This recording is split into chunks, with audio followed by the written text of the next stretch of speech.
Alright, Rockers Turbo, back with you here inside the Asylum with Slammed with guests this week, and I have with me now by phone a member of Connecticut's great rock and metal bands. The band is called Dead by Wednesday, and their new album is available wherever you buy your music. The album Darkest of Angels has been out for some time, and more importantly, they are playing LaconiaFest on the 17th of June, and LaconiaFest is happening June 11th through June 19th in New Hampshire. Tickets are still available. Joining me right now by phone, drummer for Dead by Wednesday, Opus. How are you, What's happening? What's going on, Turbo? Not much, brother. How are you doing?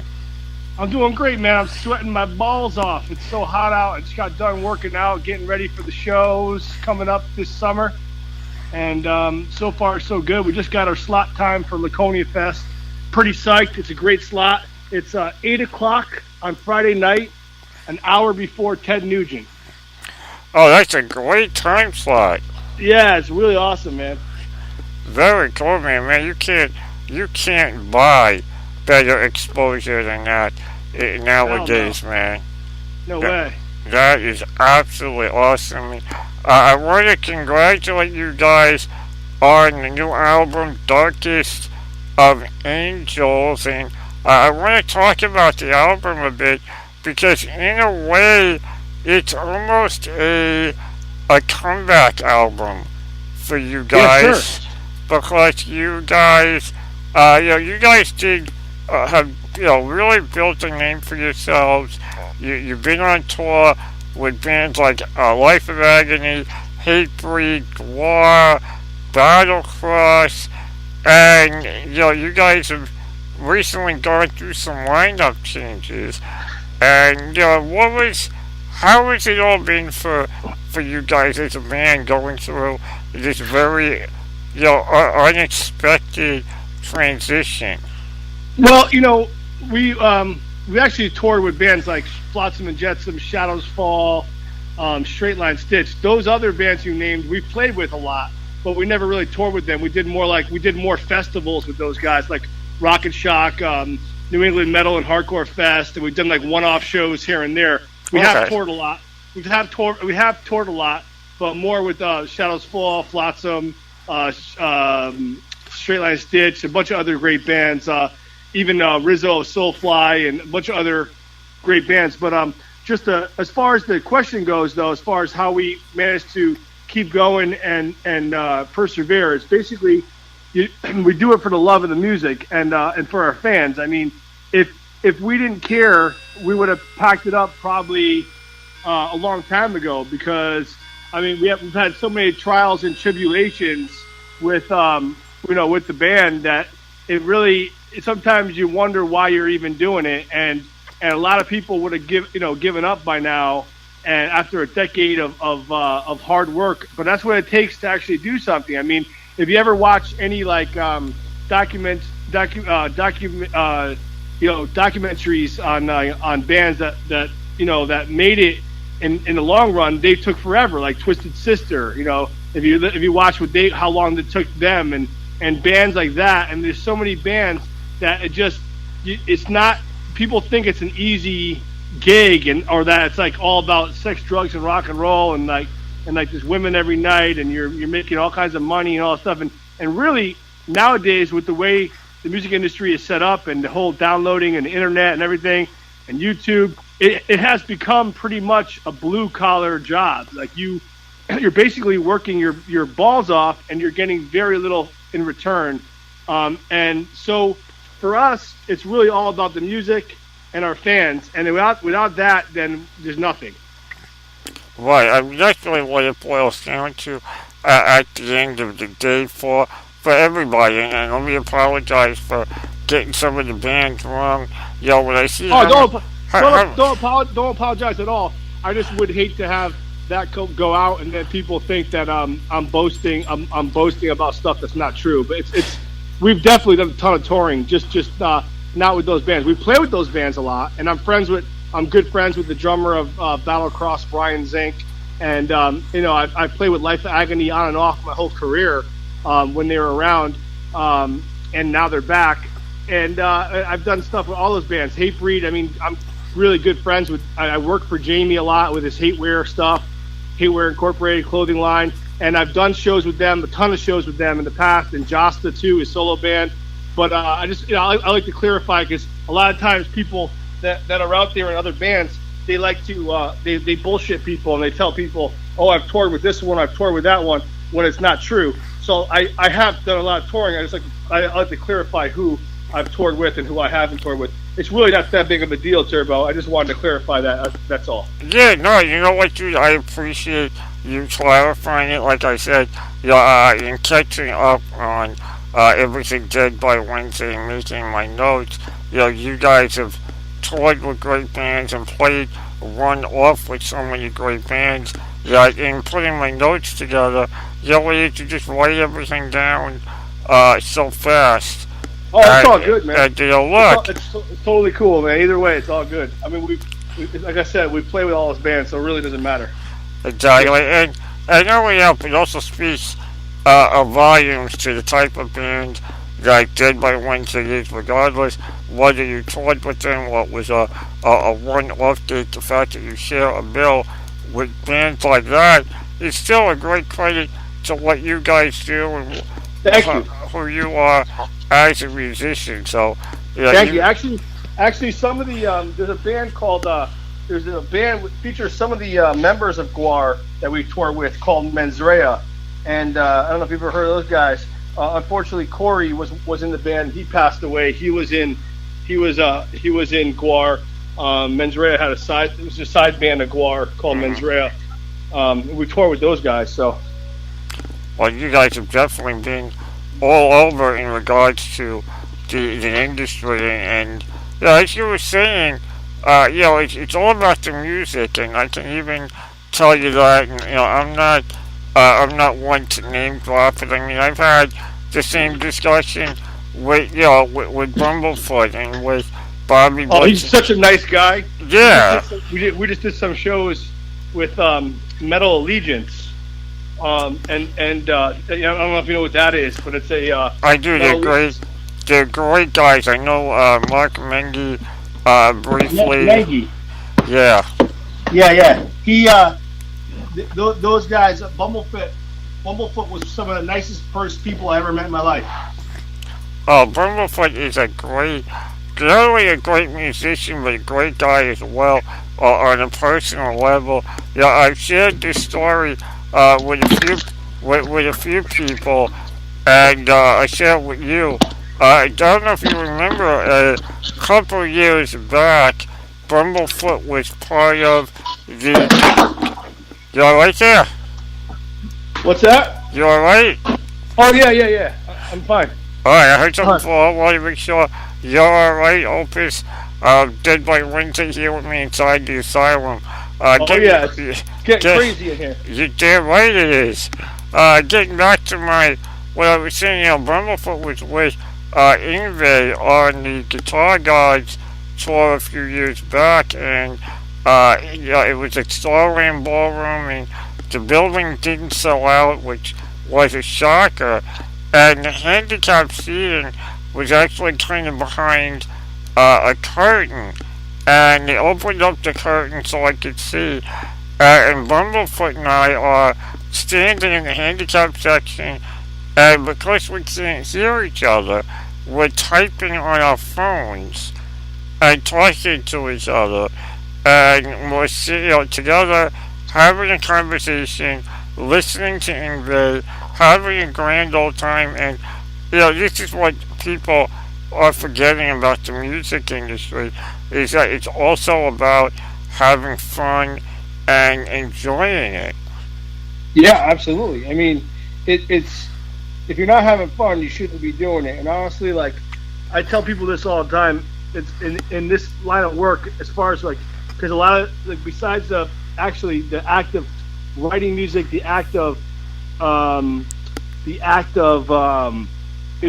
the studio, being in the studio, and even touring, like as far as playing out on stage and stuff. And there's a lot of stuff that isn't that fun, like traveling all day in the car, missing your family, not eating correctly, not sleeping correctly. And I tell some people all the time, they use this expression all the time. It's either in your blood or it's not. And it has to be. It's something that's very dear to me. Like it's an expression that's very true. It's either in your blood or it's not. You can't force that. And a lot of people try to. A lot of people try to, to force it. And I look at it as like, it's just a natural thing that I was born to do. Yeah, exactly. I mean, there's so many people that are out there in the industry that just do it.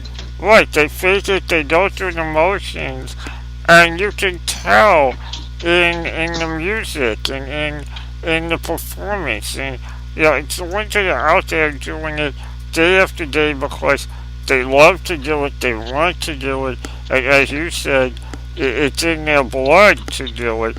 Because the money's definitely not there unless you're already huge, like Metallica, or like a band that's already been grandfathered in from back in the day, like a Van Halen or a Metallica, Megadeth, Anthrax, Sabbath, stuff like that. I mean, if you've already been around, even some of these '80s bands, I wonder if they're doing it just to do it now, or because it's hip, or they're doing it because they love it. I mean, some of them got to be doing it because they love it, but I'm sure a lot of them are just doing it because now it's cool to do it again. Right, absolutely. I mean, anyone that I've spoken to, I recently spoke with PJ Farley tonight here inside the Asylum of Trickster, and they're out there doing it because they still love doing it. So there are bands that are still doing it for the love of it. And matter of fact, PJ even said, the way the industry is now, the real rock stars of today are the ones that are able to live comfortably doing the music. Unlike back in the day, if you were a rock star, if you had more money than you knew what to do with from making music. But nowadays, the way the industry is, the real rock stars are the ones who are able to pay their bills, put a roof over their head, food on their table, just by making the music they love. Yeah, exactly. And making a modest living. You're not going to make a killing. You're not going to be rich, and you might be famous. You're not going to be rich. You might make a living. Exactly. But a lot of people don't even do that. A lot of people need to do music, and then they also have side gigs when they're home, and they do other stuff. Like I do multiple things, to make ends meet, because I have a 2.5-year-old now, and so I do a lot of different things, mainly all within music. But I tell people all the time, like, if you can make a living doing stuff in music, it frees you up to do the band. So like if I'm home, I give a lesson or two, I produce a band, I book other bands at shows, I play acoustically doing happy hours and like singer-songwriter stuff on top of playing drums for Dead by Wednesday. I fill in for other bands like Mark Rizzo. I've done tours. I played drums for the Bullet Boys. I mean, so like, I definitely, a Sabbath tribute band with Jimmy Bell. I mean, so I definitely do a lot of things within music. It's not just the days of just doing one band and making a healthy living is pretty much null and void. I mean, you have to hustle. You have to learn how to hustle in this business to do anything. It's true. That's also why you're seeing so many bands now. As you said, there are side projects. Yes. I mean, everyone complains, well, it's oversaturation. Well, it's not really oversaturation when these guys are wanting to make a living doing what they love doing. And if you can do more than one band, why not? Right. So now your new album, The Darkest of Angels, has a ton of great guests from the world of rock and metal on it. I mean, let me just touch on a few. You guys had Rob Dukes of Generation Kill and formerly of Exodus, Chris Keys of Gargantua Soul, AK of Flotsam and Jetsam, John Arch of Fates Warning. I mean, you guys really brought in some great names in rock and metal, and was that the route you guys felt was the best route for the album until you knew exactly where you were going to be with a lead singer? Absolutely. I mean, what we did, we basically took a negative situation with our old singer who was getting involved in some major personal issues with substance abuse and stuff. And we were in the middle of recording. We didn't know what to do. And, you know, my mind is always in a promotional mode where I'm always thinking of the next thing to help bring the band to the next level. And I thought of, okay, well, let me call upon, you know, from years and years of touring and working with different bands and being in Gargantua Soul before Dead by Wednesday, you know, I made a lot of friends. And I basically called upon all my friends in other bands that are established who had either some sort of, either in some way understood substance abuse or was recovering themselves or had a family member or something to that effect. And basically, in a sense, not every song, but most of the songs are basically about recovery and addiction, and like it's sort of concept based. And so everyone that's on the album came to our aid to help us, and they loved the idea, and everyone did it for free. Not one person was paid. It was all volunteer and through friends, and we, you know, I couldn't be happier with the lineup. You know, I mean, that is, I mean, and I love the lineup, and I love hearing that everyone on this album doing guest vocals did it for free because they believed in it. I mean, that's not something you really hear about today. No, not at all. And were you surprised by that when, you know, everyone you asked kind of, you know, came back to you and said, count me in, and when you said, well, what do you want for it, and their answer was, don't worry about it, were you shocked that everybody had the same answer? Yeah, pretty much, especially since you know, a lot of the people that I asked, some of them couldn't do it. So the ones that did do it were all like, hell yeah, we'll do it, no problem. And you know, just take care of the studio time. And some didn't even do that. Some of them actually went and used their own studio and sent it to us. It was definitely quite a feat to get it all together. I mean, it took a couple of years of, some people did it in the studio with us, and some people, you know, flew vocals back and forth via the internet from different states and stuff. So it took a lot of time. And the thing is that we wrote all the music. The music was all written by Dead by Wednesday and arranged by us, and we basically picked the songs that we felt were sort of fitting to each singer. And so we kind of like melded the song to them in a sense. Uh-huh. So really they wrote all the lyrics, all the melodies and vocals.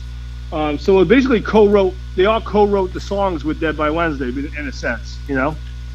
Well, and you can feel that when you listen to the album, because yeah, each song has its own identity and it matches the voices that are on it. So it does have that vibe of you guys wrote part and the singer wrote part, and you can very easily say, okay, this is the track, you know, like when you're listening to it and Donna's Path comes on and you just know, alright, this is the Rob Dukes track.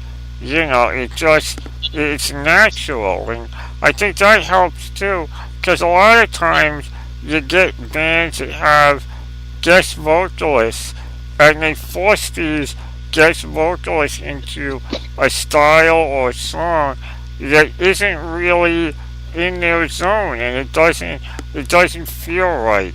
But you Yeah. guys totally did the opposite on that. Yeah, we tried to basically write to them in a sense, but still keeping it Dead by Wednesday based in this. Absolutely. Now, in the process of making the Darkest Angels, you guys have come now to have your lead singer. He's featured on the song "The Surgeon," along with Mark Rizzo, and that would be Rob Roy. And how did you guys link up with Rob, and how did it finally come about that he was going to be the voice going Well, forward? it's pretty awesome actually how that happened. When everything happened with our singer, I put an ad in the Craigslist without saying Dead by Wednesday, just saying a signed band from Connecticut is looking for a vocalist who could sing and scream, must be willing to tour, serious applications only, blah blah blah blah. And this guy answered the phone call and answered the ad, and I talked to him for a bit. And at first, we really didn't mesh. We were like, oh, okay, well, we talked a little bit. Some of our views were a little different, so we kind of left it as a maybe, but never really talked about getting together. We kind of just up in the air. It wasn't 100%. We just kind of left it up in the air. Then we toured with Shadows Fall. We were friends with Shadows Fall, and after we lost our singer, they knew that we didn't have a singer. And when Brian was doing his guest vocal stuff, a couple of the guys in the band, Matt Bricard, who now is in Active Defiance, and John, who's in Anthrax, was messing around on a side gig with this guy, the singer, right? And they suggested this guy to us, and they're like, they knew we were looking for a guy. They're like, oh, there's this guy who we've been messing around with. You're a really good singer. You should check him out. And it just so happened to be the same guy who answered the ad. So not only it was meant to be. Not only did he answer the ad, but then the guys at Shadows Fall referred me to a guy who was the same guy that answered the ad, Mr. Rob Wow. Wood. Yeah. So this was halfway through the recording process, and we weren't sure if we were going to feature him at all. But then we're like, you know what? Once we realized that he was the guy, and one of the reasons why we got picked up by David Ellison's record label, EMP label group, was because the A&R guy, Tom Hazard, loved Rob's voice on The Surgeon. And so we knew at that point, okay, this is the guy. Let's go with it. And at that point, it would be stupid for us to have all these amazing singers on the album and not feature our new singer. So we recorded an acoustic song last minute and threw it together with Mark, because I work with Mark Rizzo a lot. I play drums for his solo band, and he helps us out. Like we're doing a tour in July. Me and Mark Rizzo, me and Rob Roy, we're doing a promotional acoustic tour, opening for the original singer of Faith No More, Chuck Mosley, and we're gonna have Mark Rizzo as the special guest guitar player coming out on tour with us, playing with Dead by Wednesday for that whole tour in July. So, we worked together a lot on stuff. So when we found out that we were gonna feature Rob on the album, we called upon Mark to help us, and we wrote this awesome acoustic song, and just to show that he could sing, not even about screaming. He could scream too, but we wanted to show that he could sing, and it came out great, and we ended up putting it on the album. I just love that, and not only for the fact that you went and did it the old school way, like as if back in like the 80s and 90s, when the metal magazines were around and the ads would go into the magazines. Not only do I love that was about your original shows, but here it was, the guy that at first you really weren't too sure of, and then in the long run, it ends up being that guy. I mean, that is just. I mean, talk about going full circle. Yeah, it's like meant to be, you know. Absolutely. I mean, dude, I mean, that is like got like old school, rock and metal written all over it. Like, Yeah, like Kiss. exactly, Yeah, exactly. Like the whole, it's like a whole behind the music, ready, right there, ready to happen, man. exactly, exactly. That is just way, way too cool, and I Thank mean, you. the album is doing amazingly well. Darkest of Angels available wherever you buy your music, and Dead by Wednesday, part of LaconiaFest, playing Friday, June 17th. And I gotta ask, man. I mean, you've been lucky enough. You've been able to play with so many amazing musicians and bands and meet people here and there. Is there anyone at Laconia Fest that you're personally excited to either meet or see perform? Um, I'd like to. I mean, let's see here. We have some friends playing. We have a Connecticut band that's playing. As Darkness Dies, A great they're playing. band. Yeah, they're playing the same day as us. I believe around 3:30, and they're friends of ours. So I'd like to see those guys. I always love Seven Dust, so obviously I'd like to see Seven Dust. And I mean that's pretty much it. I mean, there's a lot of great bands playing. I mean, I've never seen Ted Nugent live, and he's playing an hour after us. So I definitely, looking forward to seeing him. Even though he's old school, I still got to respect it, and I want to definitely. I've never seen him, so I'd like to see him. And there's a lot of great bands like POD's playing and Dope and Fuel. There's a lot of good rock bands and metal bands. So I'm definitely looking forward to it. It's definitely one hell of a lineup each and every day, and yeah, I want to get your take on that because as we all know, the world of rock and metal and the world of music are at a very interesting crossroads right now, and we're starting to see more festivals happen, and touring is becoming, different legs of a tour instead of a full national tour.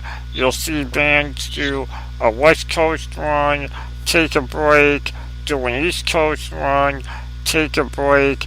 Do you think maybe we're going back to the days of random festivals and shorter touring to kind of help get a longer life out of music? Absolutely, I think that it's not practical to tour for long periods of time when you're not making the amount of money that you used to make. So you have to do short runs. It's like basically, you do like condensed short runs, and you take a break. You go home to your family. You see your family. You save money, and then you go back out again. And I mean, I think a lot of things have changed. I mean, definitely, not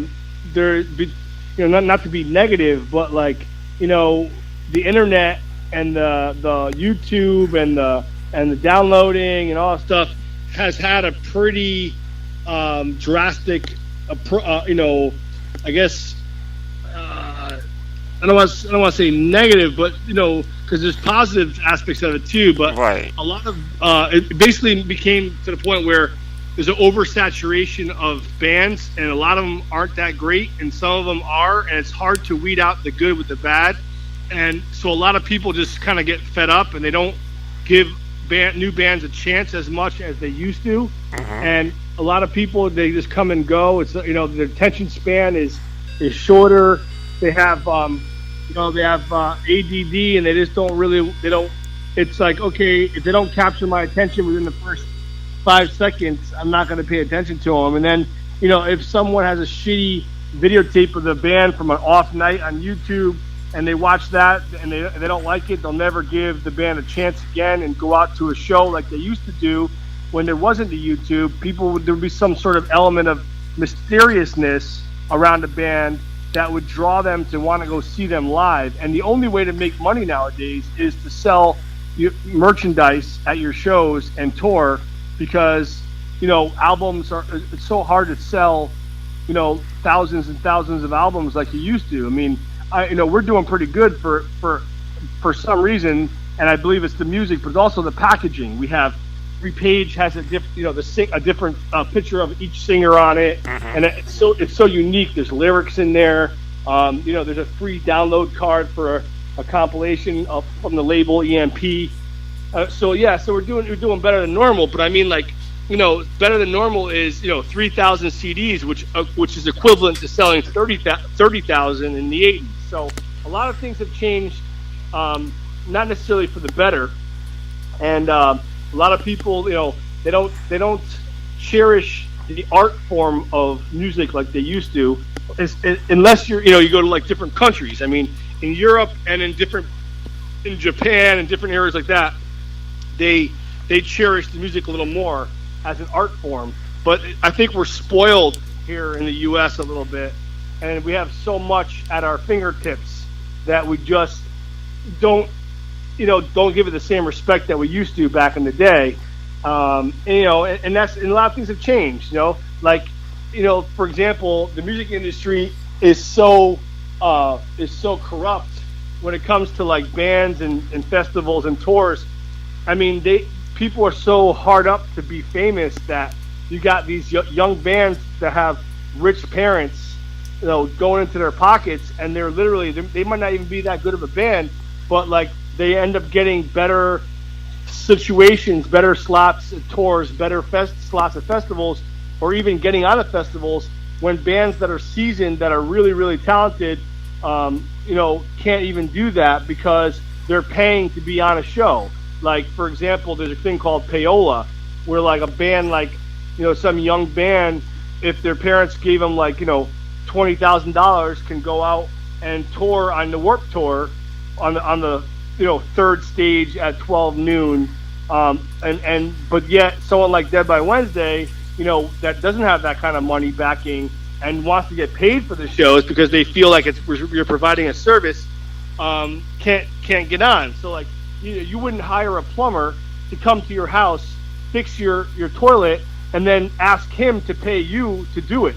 It's the same idea. I mean, we're providing a service. We're musicians. It's an art form. We should be getting paid for our services if you're good and you actually draw people and make good music. Instead, nowadays, it's all ass backwards, and we gotta bring it back to the way it was. It can't be that way anymore. It's not right. No, and I'm with you 100%. I mean, look, I'm on the internet radio side. We're just now starting to get hurt by you guys getting hurt. The Small Webcasters Act was allowed to go unrenewed at the end of 2015, and now we're having to kind of pick up more of the royalty rates than we used to, because places like Spotify get away with undercutting you guys with a percentage of a penny per play. And I'm all for, I've told people over and over again, get out there, buy the albums. I mean, you were nice enough to send me a copy of the album, and I do with the packaging. It's amazing, and you can't get that with a download, and people forget that. And I for one, I knew things were going in a bad way when people complain about ticket prices, but then they don't go in to see the opening band.